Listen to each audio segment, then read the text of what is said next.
Okay, Quinn here from Tactical and Practical. Hope you guys are doing well. We unboxed this Sig Sauer Tread M400. We'll try to get you against a white background here. It'll be a little bit easier to see. And we went ahead and put on the Vortex PST Gen 2 126 rifle scope. I'm going to switch this thing over to hand so I can show it to you. The scope, it looks great on there. The mounting only took about 15 minutes. You get faster and faster at these things, more than you do. And this is the scope that I had considered putting on my lever gun. Let's see, it's hard to get you right up against that. That's on 1X.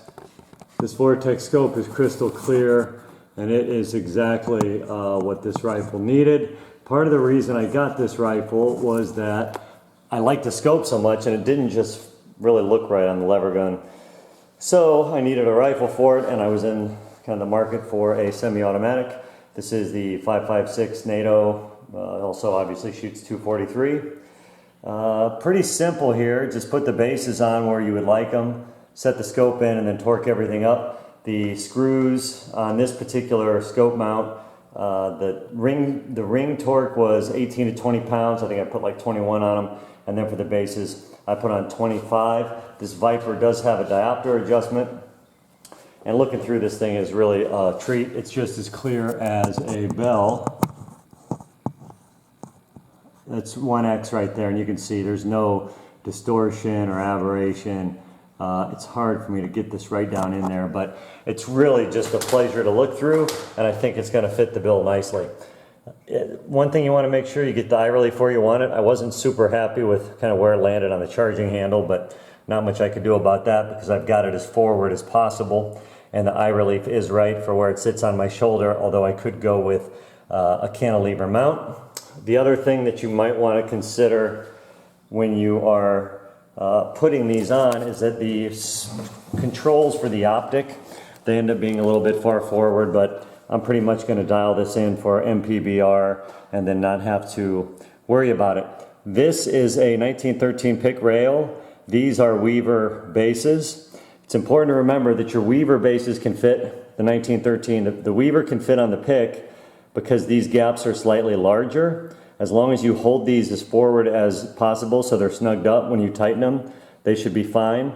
However, the reverse will not work, so you cannot put a pick style base onto a Weaver rail due to the fact that the gaps would be smaller and it wouldn't fit. So it's a one-way street.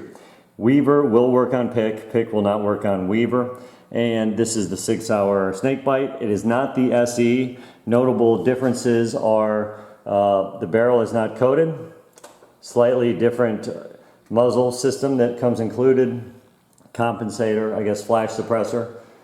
This is a one-stage trigger, and the new one is a two-stage trigger. And lastly, I think the stock's different, but that doesn't, it's just a color. I think it doesn't really affect any functionality.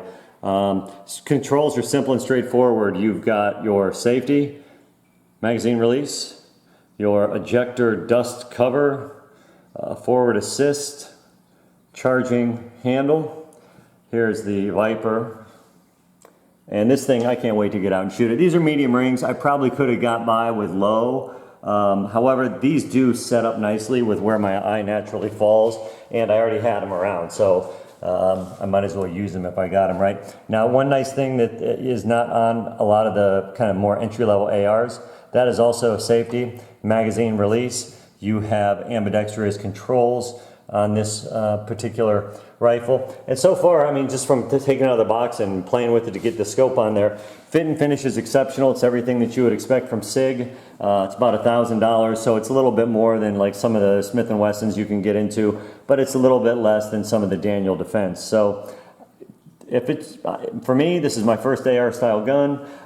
It's probably more capable than I am, and that was kind of my sweet spot. I didn't want to necessarily get just the entry level. I wanted something that had a few upgrades already in there so that I wouldn't have to fiddle with them.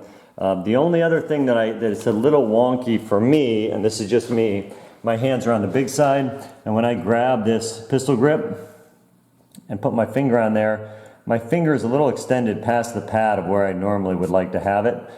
Simple adjustment, shouldn't be the end of the world, but just because it feels to me that this pistol grip's just a little on the skinny side, a little narrow, that it seems like the travel of my finger is a little bit longer than it might usually be.